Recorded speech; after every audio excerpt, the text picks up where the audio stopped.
Hello friends.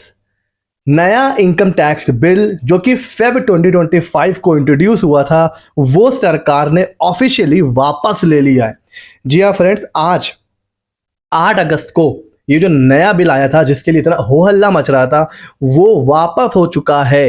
बिल्कुल सही सुना आपने, ये न्यूज़ है जिसमें ये कहा गया है कि भाई जो बिल 13 फेब 2025 को मतलब जो पार्लियामेंट में जो पेश किया गया था बिल उसको ऑफिशियली आज विड्रॉ कर लिया गया है। ये एक बहुत बड़ी न्यूज़ है। तो अब क्या हम ये माने कि जो हमारा पुराना इनकम टैक्स एक्ट था 1961 वो फिर से वापस आ रहा है, ओल्ड लॉ रिटर्न्स? क्या ये फिर से वापस आ रहा है? तो आंसर इज नो।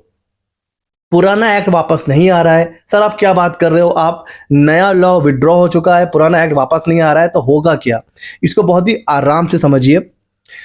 जब ये बिल आया फेब में, तो उसके बाद कोई भी बिल आता है ना, कभी भी जब भी कोई बिल आता है, चाहे वो लोकसभा में आता है, फिर उसके बाद जो है राज्यसभा में आता है, तो फिर वो जाता है पार्लियामेंट की कमेटी के पास।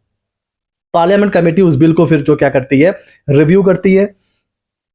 अलग अलग जो स्टेक होल्डर्स होते हैं उनसे रिकमेंडेशन लेती है, जैसे chartered accountants, CS, CMA, lawyers और जो मतलब जो आम पब्लिक है उनसे रिव्यू लेती है, रिकमेंडेशन लेती है कि भाई क्या इसमें सही है, क्या गलत है, क्या चेंज होना चाहिए।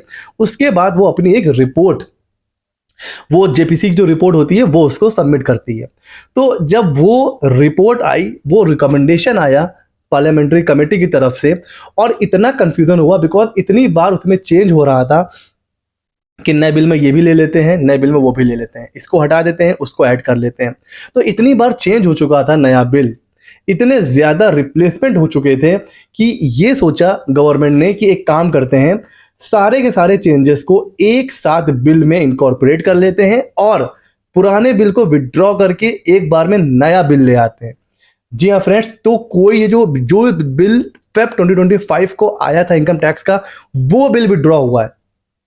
उसकी जगह पर नया बिल आएगा और वो नया बिल नहीं होगा, उसमें बस वो चीज़ें चेंज होंगी जो कमेटी ने जो चेंजेस रिकमेंड किए थे वो क्योंकि इतने ज़्यादा हो गए थे कि अब वो पुराने बिल में उसको चेंज करना, उसकी लैंग्वेज को चेंज करना, तो बात जहाँ से शुरू हुई थी वहीं ख़त्म हो जाती। भाई 1961 जो एक्ट है उसको हम लोग क्यों हटा रहे हैं? क्योंकि उसमें इतनी बार चेंज हो चुका है कि चेंज होते होते होते होते रिपीटेशन हो गई है, एक एक चीज़ चार चार बार लिखी हुई है और इतना कन्फ्यूज़न है लैंग्वेज में। तो अगर हम नए बिल में इतने चेंज करते करते करते करते शुरू हो जाएंगे तो बात तो फिर वही हो गई।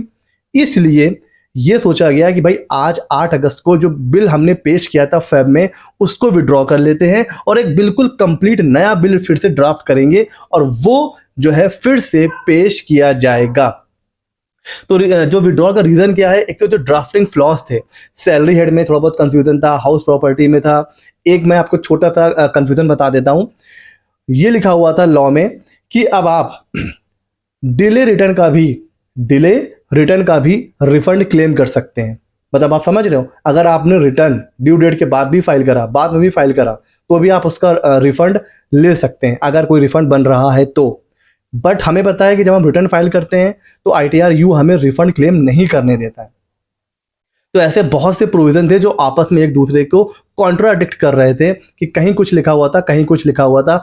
इस तरीके के कंफ्यूजन को दूर करने के लिए जो क्लैरिटी थी, लैक ऑफ क्लैरिटी थी कॉर्पोरेट को लेकर, चैरिटेबल ट्रस्ट की डेफिनेशन हो गया, स्मॉल बिजनेसेस, उसको भी थोड़ा सा और चेंज करने की नीड थी। और लैंग्वेज में जो जो और अभी भी कॉम्प्लेक्सिटीज़ थी उनको और सिंप्लीफाई बना दिया गया है। और जो कमेटी का रिकमेंडेशन है उसको भी इंटीग्रेट करने के लिए पुराना बिल विड्रॉ करके नया बिल आ चुका है। तो अभी तक का जो घटनाक्रम है, जो क्रोनोलॉजी है वो ये है। 13 फेब को बिल आया था, ठीक है, पूरा हो हल्ला हो गया था, नया बिल आ रहा है। अब उसके बाद बिल चला गया कमेटी के पास, कमेटी ने उसको रिव्यू किया, इतने ज़्यादा उसमें रिकमेंडेशन और चेंजेस जो है बता दिए कि भैया 8 अगस्त को ना बिल को विड्रॉ कर लिया गया है और अब 11 अगस्त मीन्स मंडे को नया बिल क्या, पुराना बिल को रिवाइज करके उसको फिर से इंट्रोड्यूस किया जाएगा। और जो कमेटी ने यहाँ पर रिकमेंडेशन दिए हैं, जो चेंजेस करने को कहा है, वो चेंजेस उसमें इनकॉर्पोरेट कर दिए जाएंगे।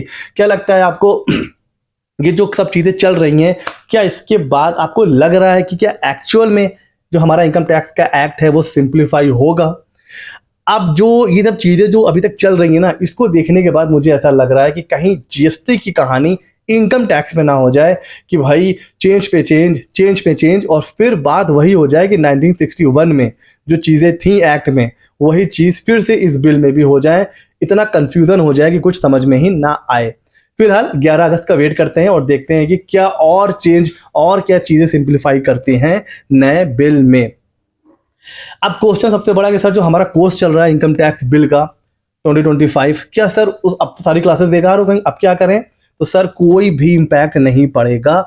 जैसा कि अभी हमने डिस्कस करा कि पूरा का पूरा बिल विड्रॉ हो चुका है, लेकिन जो नया बिल आएगा ना 11 अगस्त को, वो ऐसा नहीं कि पूरा नया होने वाला है। नो, सिर्फ जो चेंज कमेटी ने रिकमेंड किए हैं वो चेंज इनकॉर्पोरेट किए जाएंगे। बाकी पूरा का पूरा बिल एज इट इज रहने वाला है। तो हमारे कोर्स में कोई भी इम्पैक्ट नहीं पड़ेगा। हाँ, जो क्लासेस हम कर चुके हैं उसमें अगर कोई चेंज होगा तो हम अलग से उसको अमेंडमेंट में कवर कर लेंगे, और जो हमारी बुक है इनकम टैक्स बिल की, अगर कोई चेंज होता है तो हम उसको भी अमेंड करके आप लोगों को प्रोवाइड कर देंगे। तो 11 अगस्त को क्या होता है वो देखते हैं, उसके बाद जो भी चेंज होगा वो हम लोग कवर कर लेंगे।